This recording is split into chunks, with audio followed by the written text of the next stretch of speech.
होणार नाही कधीच अनर्थ जर जीवनात असतील स्वामी समर्थ। मित्रांनो, आजचं हे युग कलियुग आहे आणि या कलियुगामध्ये स्वामींची पूजा ही सर्वात प्रभावी आणि तात्काळ फळ देणारी मानली जाते।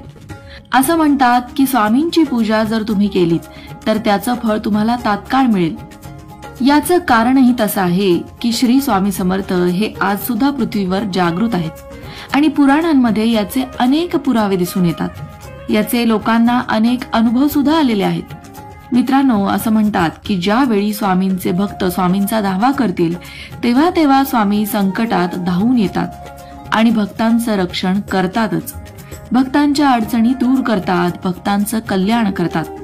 श्री स्वामी समर्थ हे दत्तप्रभूंचेच अवतार आहेत आणि याची प्रचिती सुद्धा भक्तांना वेळोवेळी येत असते। सर्वच देवांना तुम्ही स्वामी समर्थांच्या ठाई पाहू शकता। ज्याची जशी भक्ती असेल, ज्याचा जसा भाव असेल तसे स्वामी त्यांना दर्शन देतात। प्रत्यक्ष मृत्यू सुद्धा तुमच्यापासून लांब राहू शकतो इतका स्वामींचा दरार आहे। आणि म्हणूनच आज या व्हिडिओमध्ये आपण स्वामींच्या एका मंत्राबद्दल जाणून घेणार आहोत, जो मंत्र तुम्हाला रात्री झोपण्यापूर्वी म्हणायचा आहे। त्यामुळे तुमच्या सर्व अडचणी मार्गी लागतील, तुम्ही सदैव आनंदात राहाल आणि तुमची जुन्यातली जुनी अडचण असेल ती सुद्धा या मंत्राने दूर होऊ शकते। कोणता आहे तो मंत्र? चला जाणून घेऊया, पण त्याआधी चॅनलला सबस्क्राईब नक्की करा आणि अर्थातच स्वामी समर्थांचे भक्त असाल तर कमेंट बॉक्समध्ये श्री स्वामी समर्थ लिहायला विसरू नका। मित्रांनो, ज्या मंत्रांबद्दल आज आपण बोलणार आहोत तो खूपच चमत्कारिक मंत्र आहे, कारण हा मंत्र जर तुम्ही म्हणालात तर तुम्हाला लगेचच त्याचे चमत्कार जाणवतील। आणि हा मंत्र म्हणजे स्वामी समर्थांचा गायत्री मंत्र आहे। स्वामी गायत्री मंत्र म्हणजे जसं की लक्ष्मी गायत्री मंत्र असतो तसाच स्वामींचा सुद्धा गायत्री मंत्र आहे। हा मंत्र जर तुम्ही म्हणालात तर तुमच्या सर्व अडचणी दूर होतात, आयुष्यामध्ये सदैव सुख शांती आणि समृद्धी येते, आरोग्य लाभते।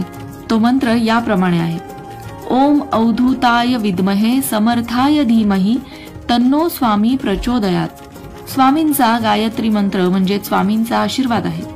तर हा मंत्र तुम्ही रोज रात्री झोपण्यापूर्वी कमीत कमी 11 वेळा म्हणायला हवा। म्हणजे तुम्हाला जास्तीत जास्त वेळा म्हणणं शक्य असेल तर तुम्ही 108 वेळा म्हणा। एखादी माळही तुम्ही करू शकता। तुमच्या इच्छेप्रमाणे तुम्ही जप करावा। हा मंत्र तुम्हाला हवा तेवढा तुम्ही जपा आणि आयुष्यात सदैव आनंदी राहा। या मंत्राचा जप करणाऱ्यावर स्वामींची कृपा दृष्टी नक्की होते, त्यांच्या सर्व अडचणी दूर होतात असं म्हटलं जातं। स्वामींचे एक भक्त होते जे खूप श्रेष्ठ होते, नेहमी स्वामींच्या उपासनेमध्ये मग्न असायचे। ते भक्त स्वामींच्या दर्शनासाठी नेहमी हजर असत। एक दिवशी त्या भक्ताला महालक्ष्मीला जायचे होते त्यांच्या एका मित्राबरोबर।